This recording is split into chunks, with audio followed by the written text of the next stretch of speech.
Well, schools across Singapore reopened today after the Chinese New Year break. International schools in particular are rolling out tough measures to ensure their students are protected from the spread of the Wuhan coronavirus. Nisha Rahim with more. Here at Wuhan International School, students are mainly from China, and the school is not taking any chances when it comes to stopping the spread of the Wuhan coronavirus. More than a dozen of its students who traveled to their hometowns in China have been advised to stay in their hostels for 2 weeks. It's also taking other precautions like conducting the school assembly in individual classrooms and putting off large-scale events.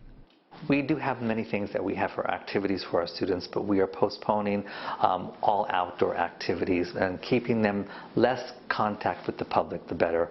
We have a few maybe more inside that we do only here at the school, but we want to make sure that they are not getting so much involved or being around maybe a lot of people.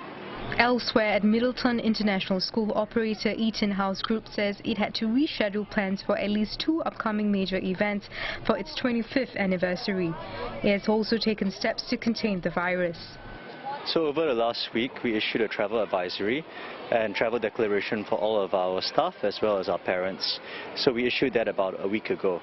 And over the weekend, we accumulated the responses, and based on where our parents have traveled, especially if they've been to China over recently, we've issued a 14-day travel quarantine for both parents as well as our staff members.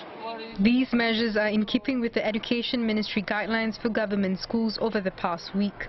Now, a 14-day leave of absence for students and staff with a travel history to China is also in place.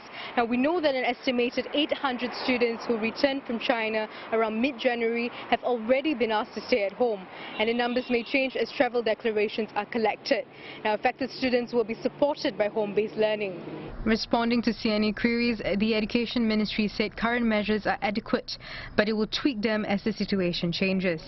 The ministry said although institutes of higher learning like polytechnics and universities have more open campuses, there's less risk posed.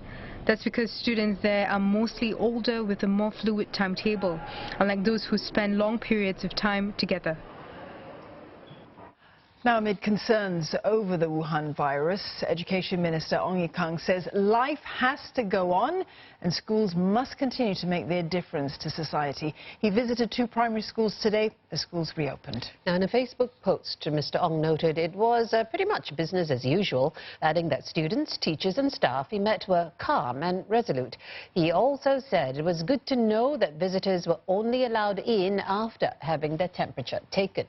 Now, the minister also spoke to some students about how to protect themselves against the virus.